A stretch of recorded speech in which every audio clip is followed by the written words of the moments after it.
আচ্ছা, আমাকে একটা কথা বলো, পুরুষ কিসে আটকায়? রূপে আটকায়, গুণে আটকায়। মায়ায় আটকায়। আসলে পুরুষ আটকায় কিসে? এক দেশের এক রাজা ছিল, তার এত ধন সম্পত্তি থাকা সত্ত্বেও তার জীবনে মনে হচ্ছে ভালোবাসার অভাব, তাকে একা একা বোধ হচ্ছে।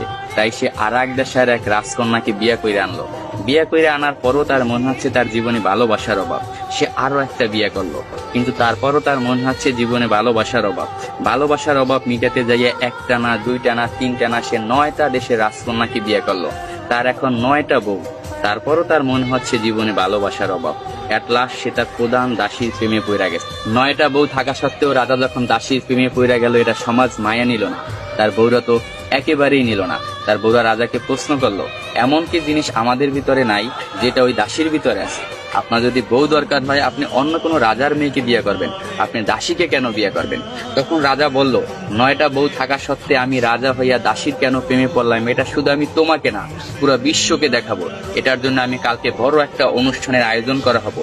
ওই অনুষ্ঠানে আমি প্রমাণ করাই দেব আমি রাজা হইয়া কেন দাসীর প্রেমে পড়লাম। পরের দিনকে একটা বড় অনুষ্ঠানের আয়োজন করা হলো। ওই অনুষ্ঠানে 10টা থালা ছিল। 10টা থালা 10 রকমের সম্পদ দিয়ে ভরপুর ছিল। কোনোটায় টাকা, কোনোটায় সোনা, রূপা, হীরা, মুক্তা ইত্যাদি ইত্যাদি দিয়ে 10টা থালা ভরপুর করা হয়েছে। 10টা থালা ভরপুর করার পর রাজা সবাইকে বলল, এই 10টা থালায় 10 রকমের সম্পদ আছে। আমার 9 জন বউ এবং আমি যাকে ভালোবাসি আমার দাসী, এই টোটাল 10 জন, যে যে থালাটা ধরতে পারবে সেই থালার সম্পদ তার। এই কথা শোনার সাথে সাথে তার যে 9টা বউ ছিল দৌড়াইয়া যাইয়া এক একজনে এক একটা থালা ধরলো, কিন্তু তার যে দাসী সে দাঁড়াই ছিল, সে কোনো প্রকার থালা ধরলো না। তখন রাজা প্রশ্ন করলো তার দাসীকে, কি হলো, তুমি সম্পদ কেন ধরলা না? আমি তো বইলাই দিছিলাম যে যে যে থালা ধরতে পারবে সেই থালার সম্পদ তার। তখন দাসী বলল, কে বললো আমি ধরি নাই? আমি তো আমার সম্পদ ধইরেই দাঁড়াই রয়েছি। রাজামশাই, আপনি ভালো করে তাকাইয়ে দেখেন, আপনার জামা আমার হাতে ধরা। আমি আপনার জামা দইরা বইছি। আমার কোনো ধন সম্পদ চাই না, আমি আপনাকে চাই। আমি যদি আপনাকে পাই, এরকম ধন সম্পদের আমার অভাব হবে না।